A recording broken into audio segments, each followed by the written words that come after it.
Hi, everyone, and welcome to our Customer Discovery Workshop introduction video number 2. Again, I am Mia Washington, the Assistant Program Manager here at Launch New York, and here is an overview of what you can expect to learn throughout the oncoming weeks. Mindset. The key to your success is prioritizing customer discovery before proceeding with your idea.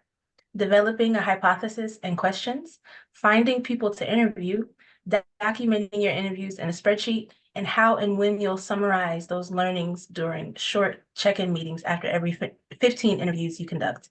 And now I'll turn it over to our program manager, Crystal Wallace. Thank you, Mia. As Mia mentioned, I'm Crystal Wallace, the Launch New York Founders Go Big Program Manager, and I would like to pick off where she left off regarding those 10 steps to success. So that spreadsheet that she mentioned is going to aggregate all your data. So when you get those 15 interviews in intervals of 15, you'll be able to jot down the information that you've gathered from each of those conversations. Once you get to 75 and 150 interviews, you're going to provide your spreadsheet to the facilitators, and they're going to help you by running it through a data visualization tool called Power BI. The goal is for you to be able to determine what your top 5 to 10 conclusions are from your customer discovery interviews, and then be able to defend those conclusions using the data you collected.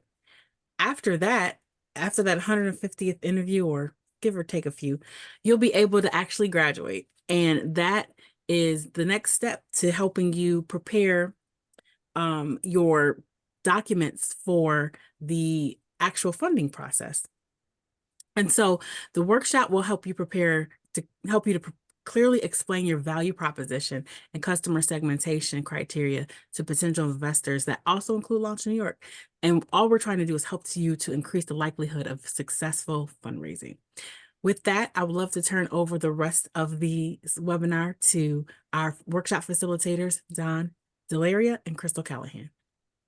Great, Mia, Crystal, thank you so much for that introduction to the program. Again, just a reminder here, we're on part 2 of our customer research or customer discovery journey.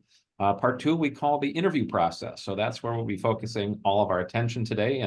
And as Crystal said, I have Crystal Callahan joining me, and we'll walk through that. Welcome, Crystal. Say hello. Hello, guys. Welcome back. We're here at video 2, and I'm excited to jump in again. We're going to get right to it today because we kind of walked you through the beginning and I gave you an overview of the whole process last time. So today, again, we're going to focus on that interview process. We'll run through the importance of the interview sample size. A lot of you might be asking why 150. We're going to talk through that. Interviewing different types of people, different customer segments, that is. We're going to give you some tips and tricks for interview tactics and various tips. And then we're going to talk about how to record the information that you get out of those interviews and track them in a way that we can easily analyze them. As Crystal Wallace was saying, that we are going to drop some of this data into a data visualization tool called Power BI. So we want to record this information in a way that makes that easy, and we'll help you with that process. And then lastly, we're going to talk a little bit about creating an interview guide so you can feel comfortable when you start this interview process, how to best make people feel at ease and how to get them talking and how to get good information. So that's our agenda for today. So first, let's talk about sample size matters. And I know that this is a lot of graphs and statistics and might throw a few people off. All this means is to get a statistically significant, what that means is a representative sample. You need to do about 150 interviews. That 150 would, and that doesn't matter if you're starting a B2C business, meaning a business to consumer, or a business to business, a B2B type of business, or really anything in between. 150 is kind of the number. And we can have confidence that the answers you get from those 150 interviews are in fact representative of the much larger population. So you don't have to go ask every customer. You just have to ask about 150. And that could represent the whole US, or it could represent 1,000 businesses, but that'll get you in the ballpark. The other reason that's important is because not everyone that you speak to will be a good candidate for whatever you're developing. whether that's a physical product or a software platform or a service. And so sometimes we end up kind of discarding about half the interviews. So now we're down to 75. And then there'll be a couple other reasons that maybe, certain interview candidates aren't, ideal candidates. And we'll kind of whittle that down. But the good news is by the end, we'll probably have 20 or 30 interviews that are really strong candidates for your product or service, and will have really good information. So you might imagine if we start with 150 and get to 30, if we started with 50, we'd only have 5 or 10 maybe at that final group. And most people don't find that, they can rely on 5 or 10 people to really, bank their whole fortune on their startup idea with just a few opinions like that. So we really like to have a bigger number. So I know, like I said, I know this is a lot. Sometimes, Crystal, I know you like to add a little to this to just make people feel more at ease. Yeah, just tell people, I know you're obsessed with your idea right now, okay? You're like completely obsessed with your idea. You're completely obsessed with your product, your business. Maybe you're just now writing it on a napkin. Maybe you've already sold it to 1,000 people, right? It doesn't matter. What I'm asking you to do here is take a step back, all right? Just pretend you're an investor. For a few minutes, pretend you're an investor and an entrepreneur is coming to you to present their business opportunity, okay? You're in this meeting and this entrepreneur comes into you and, they're pitching and pitching. They've got all this energy and all this enthusiasm. And you ask them, hey, how many people have you talked to in this market or this space or potential customer groups? And you're like, oh, nobody. I just know this is a great idea. Okay, you're not going to take that guy seriously, right? He comes in here presenting this to you. Same thing. We meet a lot of folks who have participated in other workshops. Either they went through a different course, or you kind of did it on your own. Some people arrive at us and they did do some form of customer discovery, but it was a few interviews here and there. Okay, somebody walks into you to present some data that they collected, and it's a few random interviews here or there, right? Or it's like 25 interviews, and you're just you're unimpressed. You just really don't think that this person did all that they could to come up with a good, thorough, comprehensive research. So, I'm not a numbers person. This slide overwhelms me too. But if somebody came to you and they sat down and they talked to 150 people and they really spent time listening to those answers and categorizing and organizing it and putting into a good presentation, you would feel compelled as an investor to take that entrepreneur seriously. So that's what we're asking you to do.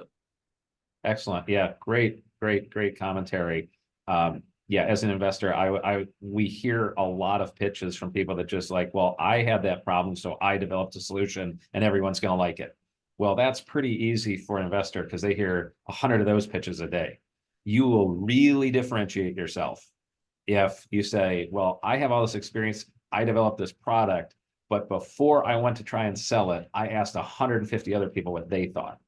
And here's what they told me. And because of that, I actually modified my thing. So now it's going to really hit the bullseye. That is the only person that investor is going to hear that from this month. And it's going to make a huge difference in your credibility going forward, because in your early stages of funding, people are not buying your idea. I'll say that again. They're not buying your idea. They are buying you and your credibility. So if you go out and do 150 interviews and you come back and say, here's what I learned, your credibility score goes way up right out of the gate. So we'll move on to the next slide. We're going to talk a little bit about different customer groups, right? So some of you are starting businesses that are service-based businesses, some are product-based, some are, in between or different things. So we'll all have a different set of customer groups that might make sense to interview.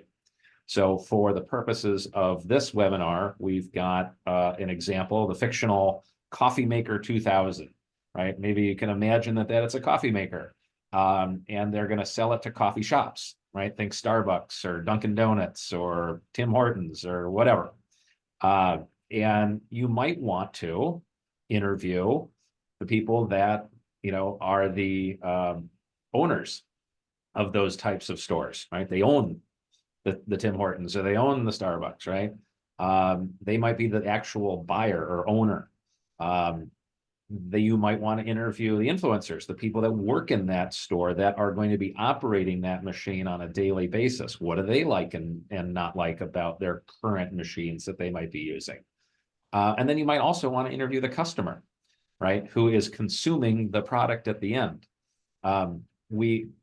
Because all three of those opinions are going to be very important. It's going to help you form a really comprehensive idea of what design elements are important to the owner, to the influencer, and to the customer. Because you could very easily develop a product that owners love, either because maybe the price point or the color or the, who knows what.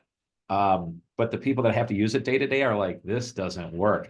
This is a maintenance nightmare. It's hard to operate. It takes forever. Customers are getting mad at me, right? And so suddenly, the buyer buys it, but sell a few, and then word gets around, right? Or maybe accomplish those first two things, and a buyer likes it because the price is good, and they like the maintenance, and the influencers like, this is great. It's easy to operate. I can churn out a lot of cups of coffee per hour. But the customer's like, yeah, but your coffee's not that good, right? So it's important to have all three viewpoints. I use this as an example just to try and make it a very simple example, but I'll give you another example. There's another industry where we see this a lot, and it has to do with anything medical related. Because a lot of times, we've all probably been to the doctor, or maybe unfortunately I've been to a hospital, or visit a relative in the hospital, and there's lots of things there. There's consumable products that are used to treat people. There's devices, there's machines that do scans and MRIs and things. And typically there is a financial buyer. There's somebody at the hospital that's buying that piece of equipment. There might be a doctor that is prescribing that piece of equipment to a patient, or ordering a service. Then there might be, a nurse or another professional at the hospital that is using that. And then there's obviously the patient that's the beneficiary at the end. And everybody needs to be satisfied with that experience from beginning to end. So we find in almost every case, you're going to have multiple customer groups, and we'll help you design in later sessions and in one-on-one sessions with you, kind of a game plan for how to question effectively each of these groups of customers. Crystal, do you want anything there? No, I'm good. Okay, great. So let's talk about the tactics. We have been operating customer discovery for a long time. We've learned a lot along the way, and we've watched a lot of other programs and how they teach customer discovery. I think this is a core and very unique differentiator to the way that we teach customer discovery, because it really gets to the crux very quickly of getting really good information out of your interview subject very quickly. So this is a time to kind of lean forward, pay attention in the presentation, because these 4 questions are going to be your gold standard, so to speak, for how to interview a prospective customer. And they are. Right. Talking about the number 1 would be, what are the 3 biggest challenges that you're facing day to day? Okay, so that would be your opener. And I know that might seem really broad and wide. Here's why that's a good opener. It's a very big open-ended question. All we're trying to do is get the discussion started. Okay. We get the discussion started, they're going to talk about stuff that's interesting to them. They're going to talk about their 3 biggest challenges. Okay. Now we might have a solution that is one of those 3 things, or we might have a solution that they don't mention. That is also very important to know, because buyers buy things that are on their mind. Kind of their top 3 things are things they're trying to solve at any given time. And once they solve that, then something else moves up into the top 3. Once they solve that, something else moves in the top 3. But if you're outside of the top 3, it's going to be very hard to move somebody or to get them to move you into that top 3 group and buy your product. So what we find is, a lot of times, as you're speaking to these 150 interview subjects, for some of those people, you're going to be in the top 3. For some, you're going to be 4, 5, and 6. And for some, you're going to be 7, 8, 9. You're going to be way down the list. Okay, that's good information to have, because we're going to gather other information about those subjects, and we're going to have a really good idea of what what does that person look like? What are their demographics? You know, what's their age, experience, profession? What is common to that group that is got you in the top 3, right? And then we can market, you know, when we finish customer discovery and graduate, we can market our product to that group much more effectively. Okay, so first question, again, for a business owner, right, in the coffee shop might be, hey, tell me about your 3 biggest challenges. And they might say, well, you know, hiring's a big problem. They might say, well, rent is killing me. You know, I'm paying way too much in rent. I can't make any money. Okay, well, those are 2. Well, what about a third one? Oh yeah, my coffee machine keeps breaking. Okay, great. So, you know, now we know what their top 3 are. And so what we're going to do next is we're going to say, what are you doing to solve each of those challenges? Now, obviously, in the example I just gave you, 2 of those are not terribly relevant to the product we're developing, but it's important that you let them talk at least a little bit about each of the first 2. And then the third one, like I said, I mentioned, was about their coffee machine breaking, right? So let them talk a little bit, but if they start going on and on and on, right? You might just say, hey, that's great.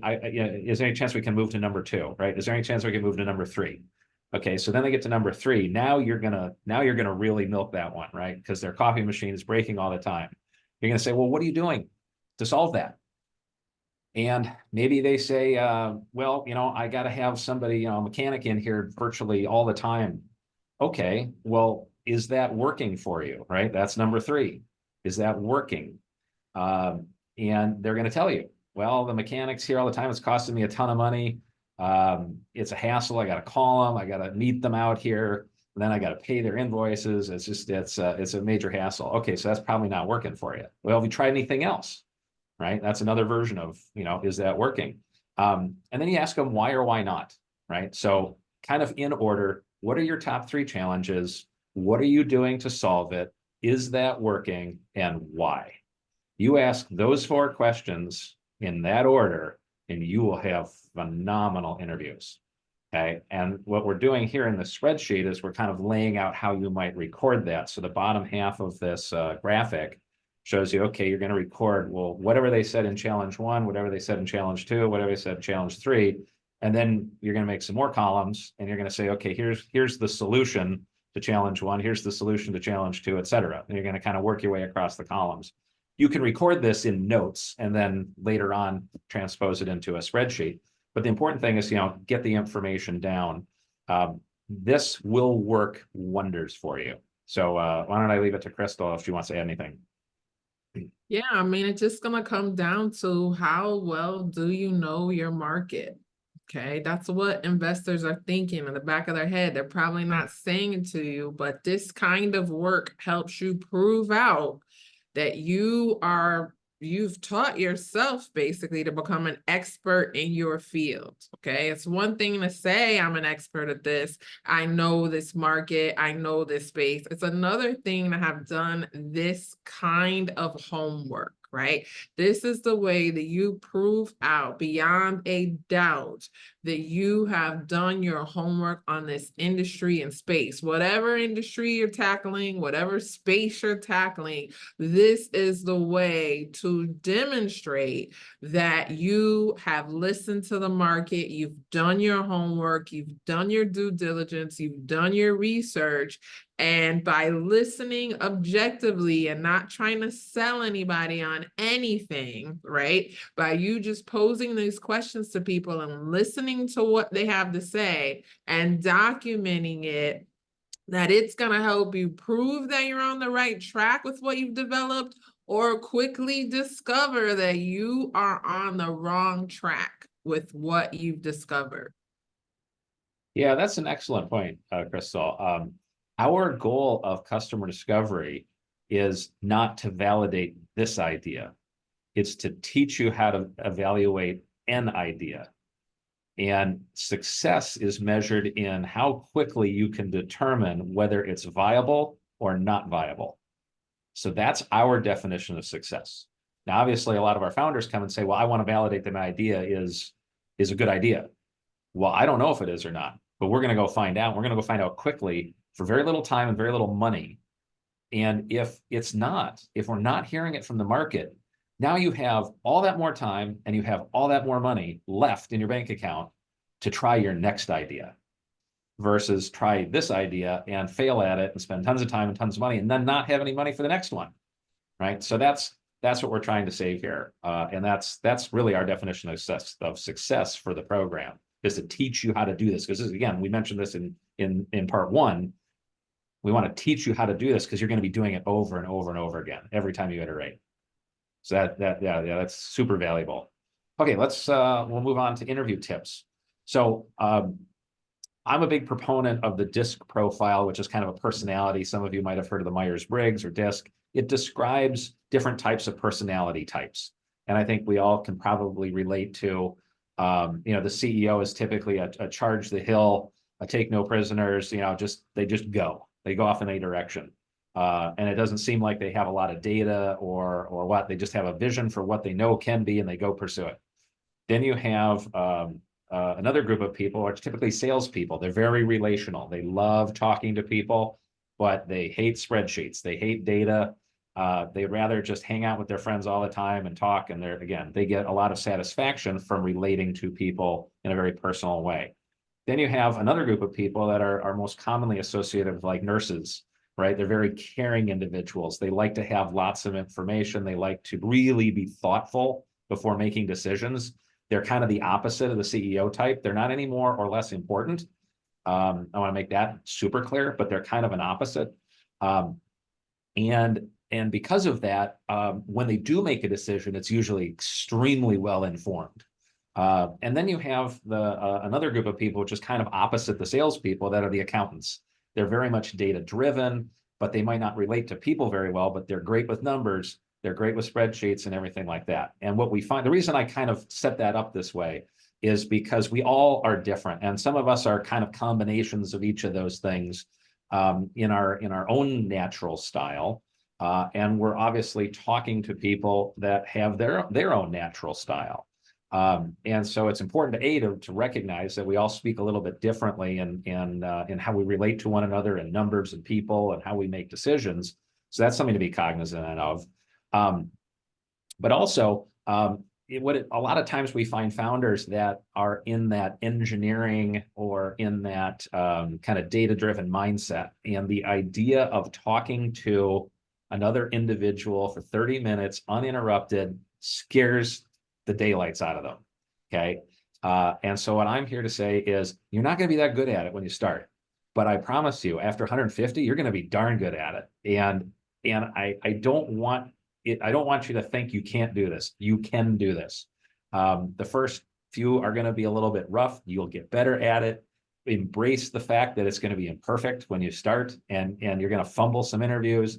That's okay. This is a learning process. If it wasn't uncomfortable, you wouldn't be learning anything, right? If it's super comfortable, you're not learning the dang thing. So let it be uncomfortable. And again, that's why we've kind of designed these 4 questions. What are your challenges? What do you do about it? Is it working, and why? Because it gives you a framework to have some comfort in your process. And again, a lot of people are apprehensive about this idea of 30-minute interviews. How am I ever going to get someone to talk about their stuff for 30 minutes? I got news for you. If they want to talk for 30 minutes, they're going to talk for 30 minutes. And you just have to give them the opportunity. And a lot of people like to talk about things they care about. What do they care about? Their top 3 challenges. So we're going to just ask them that. We're going to let them go for a little while.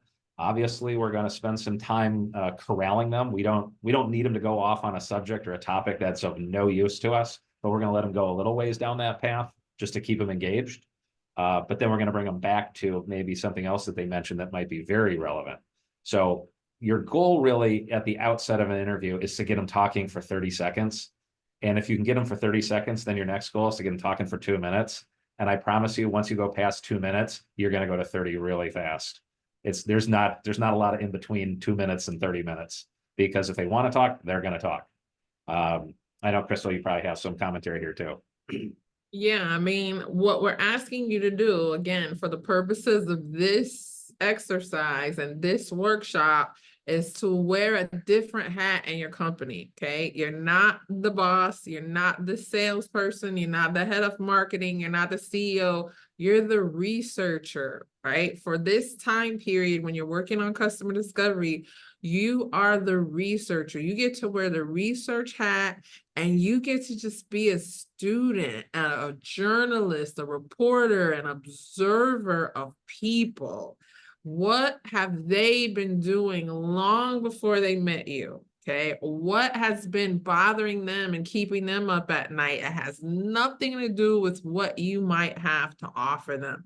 This is a real opportunity to step outside of whatever you've been doing to build the business. This is a different way to build the business.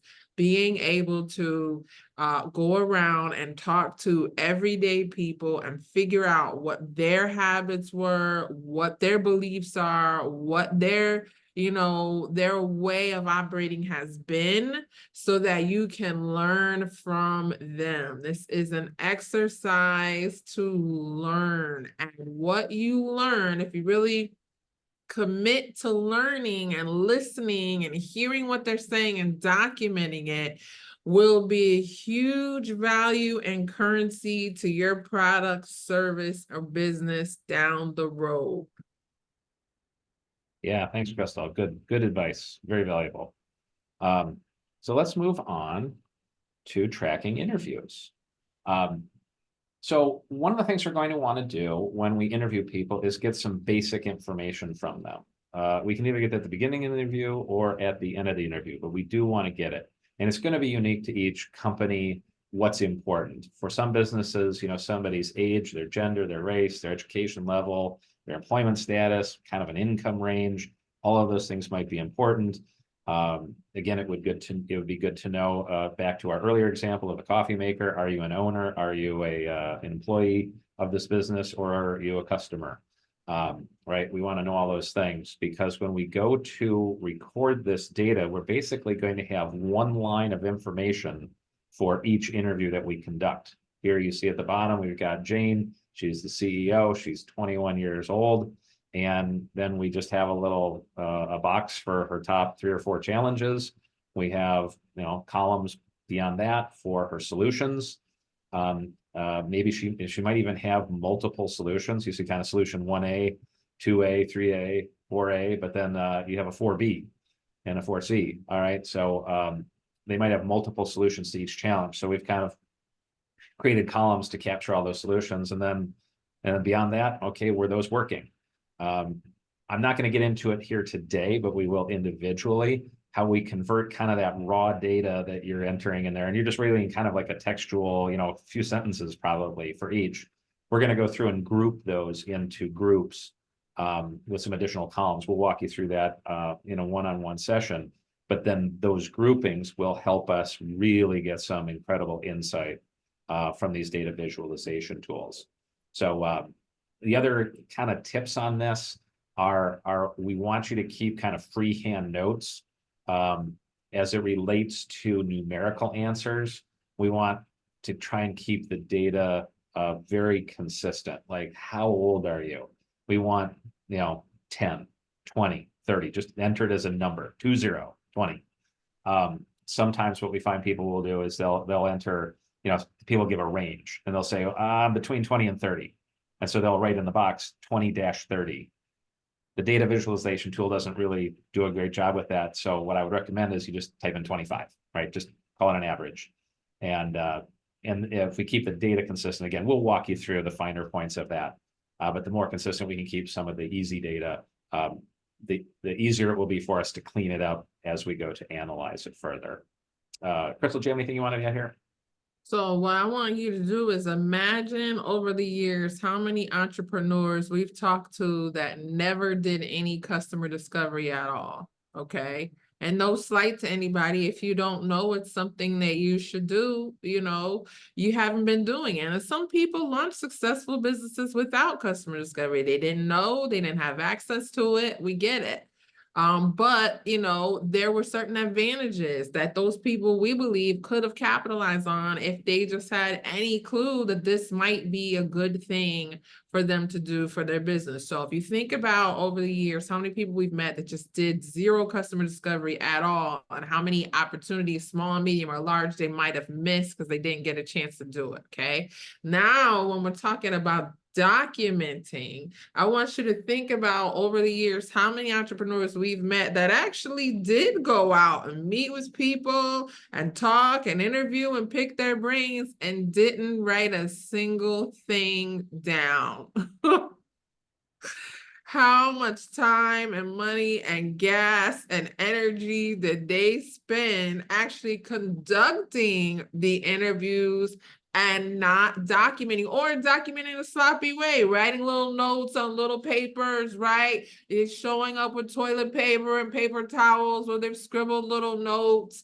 You can't remember what somebody said to you 2 months ago. You can't track that. You can't analyze it. You can't compare it to what you've heard over a time period if you're not doing good documentation. So it's just as bad or worse to sit up here and conduct all these great interviews and then not record it properly. This is very important, and we're gonna help you through it. You don't have to be an Excel guru to be able to keep good, organized notes of what you're learning on the interviews. It's critical.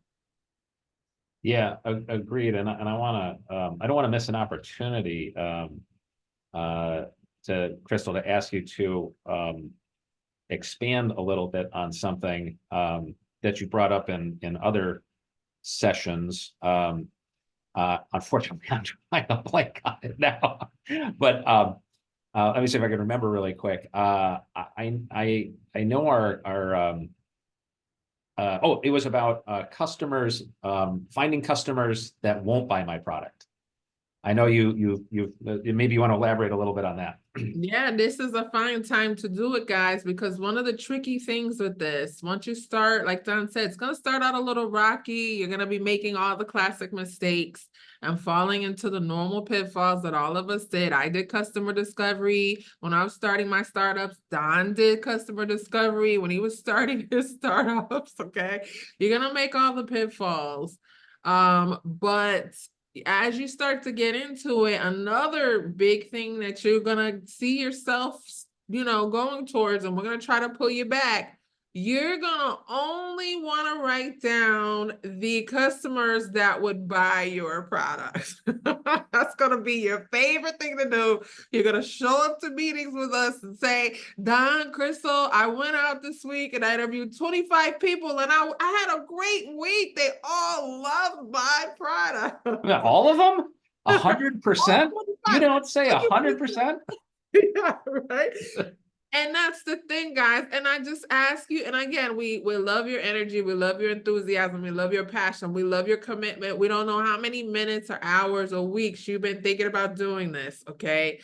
But that can't be the point here, because guess what? Put yourself in the investor's shoes again, okay? You've got this big meeting with an entrepreneur. The guy comes in and says, I met with 150 people and 150 people will buy my product. You think the guy is nuts, and you you tell him you'll see him next week and you never call him back again, okay? Versus the person that comes into the pitch and says, listen, guys, I met with 150 people last year, okay? 30 of those people will never, ever, ever buy my product, and here's why. Okay. And then this group of people will eventually buy my product, and I know why. And these are the people that are going to run out and buy my product, and I know why. That's the entrepreneur you're going to take seriously and want to work with. So don't do yourself a disservice by coming to us and telling us every living person you talk to wants your product. We're actually going to be more excited for you the week that you come in and you talk to 25 people and 24 of them will never buy your products. Because that's how we'll know that you're listening objectively and you're learning and you're not just going out there looking for an echo chamber that someone's going to bounce answers back to you, that you really want to take a serious look at your market and do some really thorough, accurate customer discovery. Yeah. I mean, not even the iPhone, probably the most successful commercial B2C product of all time. There were a few people that bought Android, that bought other phones. Right. So even that wasn't 100%. So it's very common for people to do that, but it also helps us size the market. It's okay for some percentage of the market, even half or more of the market, to say, I'm not interested. It's not on my radar. Because then we look at the half that is, and we go, well, is the market big enough to sell to those people? And if we get some fraction of those people, is it big enough? It might be. So it's not a bad thing, but it really does help us size the market. Okay, we'll keep moving. We got one more slide, and then we'll summarize things and get you on your way today. So we're going to talk a little bit about creating an interview guide, right? So as I mentioned earlier, we want to capture some of that demographic data. So good openers might be, back to the coffee shop owner, right? Hey, just wondering, are you an employee or are you an owner of this establishment, right? That might be a good owner, right? Or a good opener.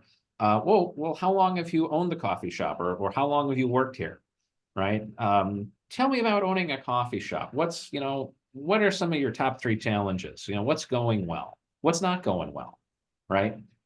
Maybe they'll tell you a few things that are going well. Well, talk to me about those challenges again. What would you say your top 3 are, right? And get them talking about those, right? Then it's okay. Well, what are you doing about it? Is it working, and why? Right. So that's kind of how we go through this process, and we will get really good information, and we'll get it really quickly. Now, again, it might be a half an hour, but it won't take 2 hours to get what you could have gotten in half an hour. In some cases, it might only take 10 minutes, and you'll get everything you need. You will have milked it.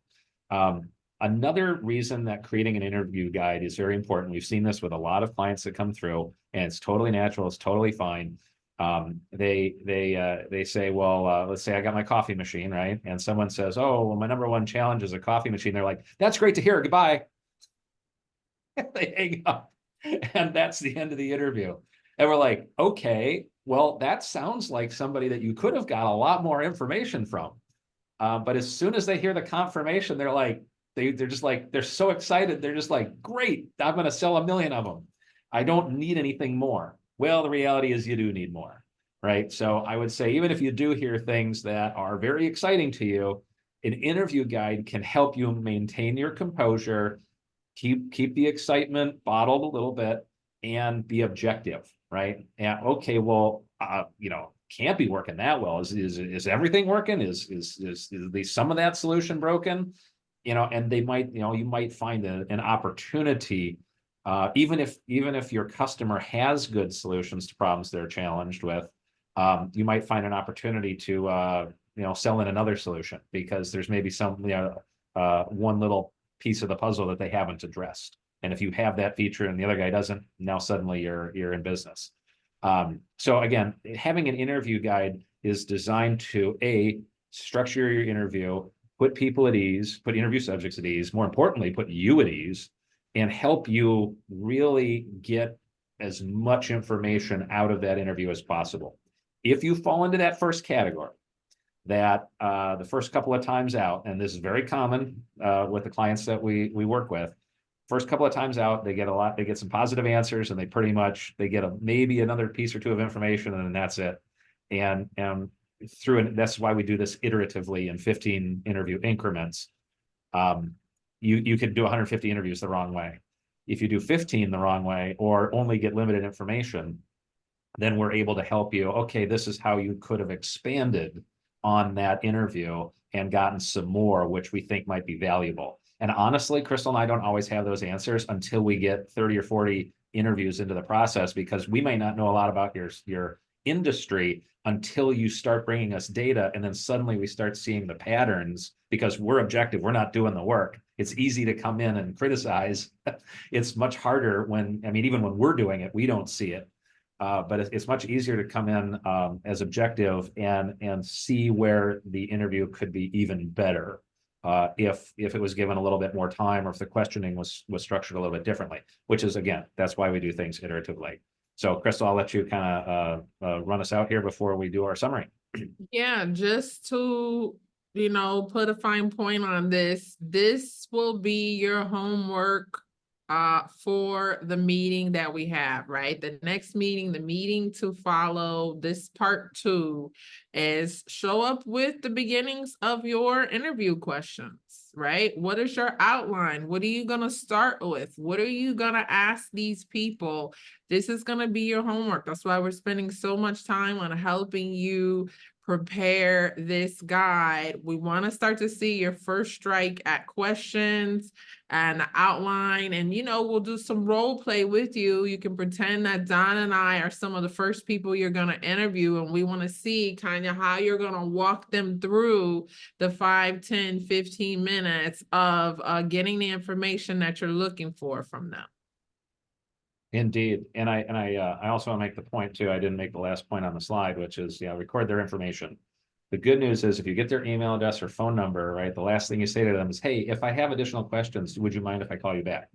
Right. And if they are a prospective customer, you just built a contact list. It's the first person, right, that you might call when you do have something to sell. If we find that there's maybe 5 or 6 more questions that we want to ask, we don't have to go find new subjects and do the whole interview. We can just call back the first few people and go, hey, I have a few more questions for you. And we just round out what we already have. And it just makes your time much more efficient. So make sure, we'll make sure that you're getting contact information along the way. Okay, good. Well, that brings us to the end of section 2. Just to summarize, we talked about sample size, getting 150. We talked about interviewing different sides of the market. Right? Crystal Wallace does the summary. And I'm going to turn it over to Crystal Wallace to finish the rest of the summary. You were doing just fine. Sometimes I'm on a roll. I just gotta keep it going. That's why it's important to have an interview guide, right? You keep your enthusiasm. Also discussed were the importance of having different types of people to be interviewed, so that you get a variety of ideas and ways in which people will approach the thing that you're interested in. Also, interview tactics, ways in which you can have more meaningful conversations with the individuals that you're interviewing, interview tips, and then making sure that you track those interviews on your spreadsheet, making sure that you capture that information, because that's what the workshop facilitators are going to be asking you for. Don't forget that your homework is to create an interview guide, and you want to make sure that that is completed before you book your next session. And I will turn it over to Mia, who will help us in this particular video. Thank you, everyone. That was a great session. Thank you all for joining. And I'm going to end our second video with a quote from Arlen Hamilton, who is the founder of Backstage Capital. And she says, "Be yourself so that the people looking for you can find you." I think that's a great quote to think about when you're starting these interviews that you're going to be having. That concludes the Customer Discovery Workshop video number 2. Your next step will be to book another 30-minute follow-up session with Don Delaria and Crystal Callahan using the Calendly link provided in Crystal Callahan's invitation email. Bye. Thanks, everyone. Okay, guys. Thanks again. We'll see you next time.